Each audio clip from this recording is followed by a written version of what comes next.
Bem-vindo ao Atual Talks, mais um episódio aqui, direto do GovTech Summit 2025, que acontece na PUC, no Centro de Eventos da PUC, aconteceu, né? Nós já estamos aí algumas semanas depois do GovTech Summit, e com a gente aqui o Wesley Vaz, que é professor, palestrante, escritor, também tem vários outros trabalhos acontecendo na vida dele. E ele acabou de dar uma palestra aqui que foi muito interessante, né? Muito legal, relacionando a questão da IA, da tecnologia, com os governos, com tudo que a gente vive também, uma parte também sociológica, né, Wesley? Claro. Que foi muito legal ali. Eu vi que tu se utilizou muito do Leonardo da Vinci, né? De toda essa evolução e essa inovação que já existia desde aquela época. Obrigado. Obrigado pelo convite. É uma honra estar aqui em Porto Alegre, é uma honra falar no GovTech de novo. A gente traz muitas provocações nessa fala, mas provocações que, embora combinem tecnologia, governo, que é o que a gente trabalha, elas também levam em consideração a reação humana a tudo isso. Então, eu acho que o foco da nossa discussão é como é que o humano reage aos estímulos que a gente tem hoje, que vão causar em alguns momentos muitas dores, muitas angústias, muita ansiedade, e ao mesmo tempo pode causar muita satisfação, muito alívio, enfim, coisas boas acontecendo. É uma dicotomia que a gente vive todos os dias, em especial quando a gente está imerso na aplicação da IA para governos. Então é um prazer estar aqui. Vou começar com uma pergunta bem provocativa para ti. Quero que você seja bem sincero comigo. Você tem medo da IA? Eu não tenho medo da IA. E eu vou dizer por quê. Porque eu realmente acredito que a inteligência artificial é a tecnologia da nossa geração, mas eu também acredito que a humanidade viveu outras várias gerações com tecnologias tão amedrontadoras ou tão desafiantes como essa. Estava vindo para cá, eu não sei, eu acho que Sócrates, eu acho que sim, não tenho certeza do filósofo, que discutia muito o impacto negativo da população na Grécia Antiga aprender a ler. Porque, segundo ele, a leitura faria com que as pessoas não pudessem pensar sozinha e se inspirar no pensamento dos outros que conseguiam não somente ler e escrever. Então, você vê, isso aconteceu há 2.500 anos atrás e a gente não consegue imaginar a humanidade como está sem o simples fato da gente conseguir ler. Então, eu não tenho medo da IA porque eu tenho um otimismo de que a humanidade vai saber fazer com ela o que sempre fez com outras tecnologias, claro que com aspectos negativos ou positivos, mas sempre no saldo para evoluir as questões da humanidade, para melhorar a sociedade como um todo. Então, não tenho medo da IA. Eu tenho medo, sim, do que os maus homens podem fazer com ela, mas eu tenho crença que os bons homens são a maioria também. Wesley, a gente sabe que a IA, de alguma forma, como a gente está relacionando a IA como um commodity, como a energia elétrica, como a comunicação em si, como um todo, que a gente já vem tendo há muito tempo, desde a época do telégrafo, enfim, né? A IA seria mais ou menos isso, né? De uma nova forma. Mas a grande diferença é que, da mesma forma que a energia começou e demorou algum tempo para se desenvolver, a IA vai se desenvolver muito rápido. Muito mais rápido. Como é que o ser humano vai conseguir se desenvolver junto com a IA, né? Ou absorver esse desenvolvimento tão rápido da IA? As nossas adolescências vão ficar mais curtas, né? Como eu disse na palestra. O que vai acontecer, na minha opinião? Muitos ficarão para trás. Eu tenho o Reid Hoffman, que é o autor que eu citei na palestra. Ele diz o seguinte, que toda mudança tecnológica desse tamanho carrega um monte de risco e exige uma premissa básica, que as pessoas possam ser educadas, as pessoas precisam ser reeducadas nesse processo. Então, sob esse ponto de vista, eu acho que nós, enquanto país, estamos muito atrasados. Nós precisamos muito investir numa nova forma de aprendizado, numa forma um pouco mais inteligente de uso, etc. Vai ser mais rápido que a eletricidade, com certeza, e tem uma grande diferença, que a eletricidade ela é uma tecnologia de propósito geral e outras tecnologias foram criadas a partir dela. Por exemplo, refrigerador só é possível por causa da eletricidade. Mas quem mudou mesmo foi aquele que conseguiu compreender que coisas colocar dentro da geladeira. Então veja, a IA é uma camada e existem várias outras que vão surgir a partir dela, de modo que a gente vai não somente se acostumar com a IA, mas se acostumar com o que surgir disso. Então, por exemplo, quem garante que a gente vai ter assistentes de IA que cuidem da nossa saúde 24 horas por dia? E saber que tem IA ali ou nanorobótica não faz diferença, vai ser simplesmente uma coisa que a gente meio que descobriu, entende? Então, do ponto de vista da diferença nós estamos falando de coisa cognitiva, nós estamos falando de poder cognitivo. E esse é o grande desafio. A humanidade nunca produziu algo que tivesse o impacto cognitivo que a IA tem. Em outras palavras, coisas que somente os humanos conseguiam fazer, agora algumas máquinas estão conseguindo reproduzir. Isso, obviamente, é bom ou é ruim, tem risco ou não tem, a gente vai precisar lidar com isso. Só tem um jeito, aprendendo. Mas o ser humano, digamos que é o único animal, vamos dizer assim, né, que é pensante, né, um animal que pensa. Nós vamos ter agora um outro, não é um animal, mas é uma coisa que pensa também e que pensa melhor do que a gente, mais rápido do que a gente. Eu particularmente tenho medo da IA. Sim, sim. O que tu diria para quem tem medo da IA? Bom, primeiro que eu não vou entrar na filosofia de que ela pensa ou não pensa. Eu acho que a IA reproduz padrões e coisas de uma maneira muito convincente. O pensar, filosoficamente falando, eu acho que é uma coisa um pouco maior e mais abrangente, que eu não sei se a onisciência de uma máquina consegue fazer, com todo respeito. Eu acho que a IA reproduz muito bem coisas que nos impressionam, mas também porque o nosso nível enquanto humanidade não está lá essas coisas, entendeu? Sim. Então tem, né? Oh, meu Deus, que impressionante. Se tivesse talvez mais educado, não se...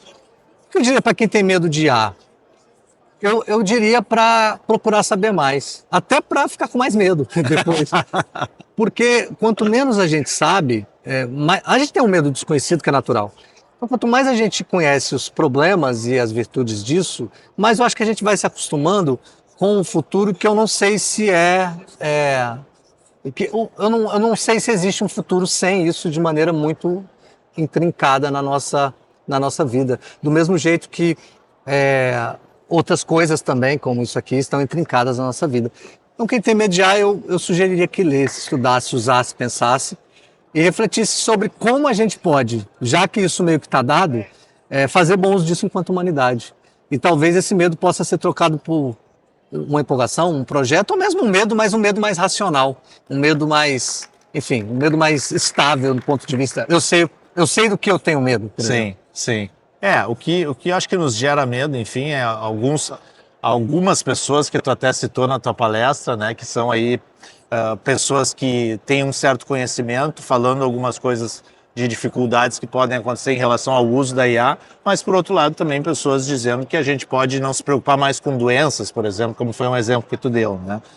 O que mais gera desconfiança, por exemplo, o que aconteceu agora com uma IA, agora não me lembro o nome, mas que ela chantageou, né, os programadores, né, a própria empresa, se fosse substituí-la por um outro sistema.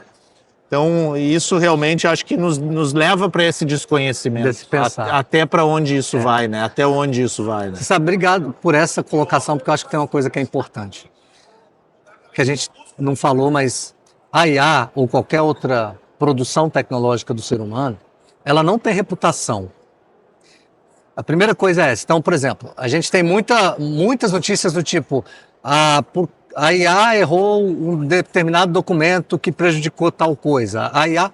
Veja que hoje, dos casos que eu conheço, a maior parte deles são comandos humanos para uma ferramenta que, obviamente, como qualquer ferramenta, tem seus defeitos, tem seus problemas. Então, acho que a primeira coisa é essa. O uso da IA é diferente da IA em si. Então, quanto melhor e mais cuidadoso formos para usar a IA, menos chance a gente tem de coisas como essa. Agora, esse tipo de ferramenta, ela é desenhada para ser convincente.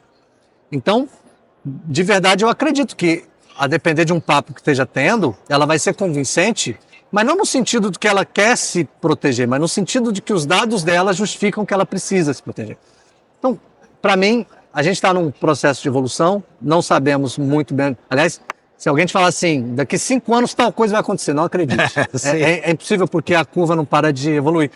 Mas, por um outro lado, volto a dizer, a reputação é um negócio muito humano.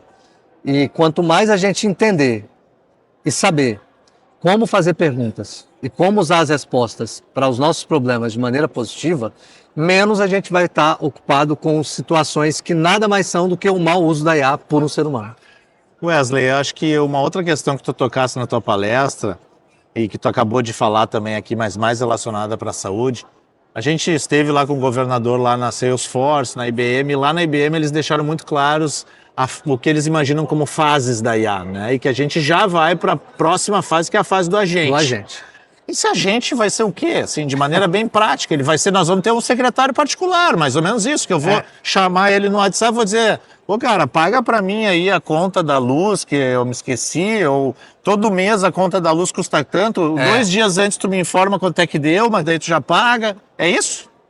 Na verdade, é isso mais um pouco, porque na verdade você não vai ter um secretário particular, vai ter quanto você quiser, pode ser 10 mil. Os agentes de IA nada mais são do que programas, códigos, né, que desenvolvem algumas percepções que aumentam a autonomia. Então ele consegue ver o ambiente e consegue, aspas, tomar decisões por você a partir de comandos que você dá de maneira um pouco mais livre. Então o agente de IA, ele demanda do dono dele confiança no que ele vai fazer. Ele é como se fosse um agente autônomo. Tem muito mito em relação ao agente de IA, porque o que se diz se um IA alucina ou se faz uma coisa errada, o agente de IA pode fazer isso 300 vezes. Também é verdade. Razão pela qual o início do desenvolvimento dos agentes de IA são para tarefas que não são tão críticas, que são tarefas de escritório, tarefas que você não tem, caso venha a não ocorrer bem, o impacto negativo. Agora, na palestra eu mostrei o CEO da Visa falando que ele imagina que os agentes de IA... Eu realmente imagino que em pouco tempo nós teremos agentes de IA fazendo tarefas que agentes públicos fazem, né? E aí, neste caso, talvez a gente esteja diante de uma situação em que aquela desculpa de eu não tenho recurso ou de não tenho tempo para fazer, ela simplesmente suma, e daí, a partir desse momento, vem a pergunta reflexiva, tá bom? Se a gente agora tem tempo para fazer o que a gente não fazia porque dizia que não tinha tempo, a gente vai continuar fazendo aquilo que a gente não fazia porque nos dizia que tinha tempo, ou a gente vai fazer uma outra coisa completamente diferente? Então, os agentes de IA são a próxima fase, já estão acontecendo, tem todos os problemas, das alucinações à estabilidade, vão ser testados, produtos vão ser criados, e a gente talvez vá ver um avanço em produtividade em coisas que a gente não consegue ver hoje. Isso é muito legal, porque agora no documentário do Bill Gates, né, O Futuro de Bill Gates, ele fala muito isso, que não chega a ser uma utopia, mas que o desejo do uso da IA é para que a gente tenha mais tempo, né, para fazer outras coisas, para ter mais lazer, para ficar mais com a família, para ir numa praia, né? Então, talvez também esse seja o grande desejo de todos nós em relação ao uso da IA. Mas tem um paradoxo deste instante. A gente está vivendo a epidemia da solidão. Também. As pessoas estão muito sozinhas, interagindo somente com a tela. Então, se elas tiverem mais tempo, tempo que ela eventualmente gastava no trabalho com pessoas, esse relacionamento humano vai diminuir ou vai aumentar? Quer dizer, o que a gente faz com o nosso tempo livre? Vai continuar numa tela ou vai fazer outra coisa que nos torna mais humanos? E que é para isso também que a IA está servindo, como tu disseste, né? Qual é o primeiro uso hoje da IA? Terapia, para as pessoas falarem com ela. Então, assim, a gente tem muitos desafios técnicos, tecnológicos, de governo, etc. Mas, assim, o principal desafio, na minha opinião, é como o humano vai lidar com um mundo eventualmente mais abundante, mais disponível. A gente vai viver do mesmo jeito ou a gente vai fazer coisas que a gente não fazia porque não tinha tempo de fazer? Essa é uma pergunta que não tem resposta, mas é das mais interessantes. Ou a IA vai gerar mais trabalho? Eu não sei. Faço a menor ideia. Hoje, quem gera trabalho somos nós, mas eu realmente... Essa é a pergunta, eu não sei. Com a IA é uma coisa certa, né, Wesley? Ano que vem nós vamos ter inúmeras novidades, né, em relação ao que tem hoje, né? Eu acho que na semana que vem a gente vai ter novidade. Boa. Toda semana. Pena que a gente não vai poder falar toda semana. Mas o que importa, eu falei hoje, talvez no ano que vem, aí sim daqui a um ano, nós não tenhamos mais necessidade ou mesmo interesse em falar eu estou usando IA para tal coisa, porque já vai ser o dado.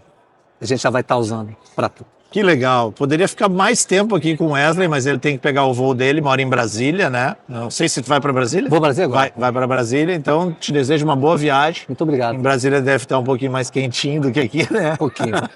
Obrigado. Muito obrigado. Valeu. Foi um prazer. Foi um prazer. Um abraço. Abraço. A Atual Talks fica por aqui com esse grande palestrante, escritor. Você pode também entrar lá no site dele, é wesleyvaz.com. wesleyvaz.com. Tem 3 livros escritos. Acompanhe as palestras dele, acompanhe ele nas redes sociais e siga também a gente lá no @atualtalks. Valeu, gente. Semana que vem a gente está de volta.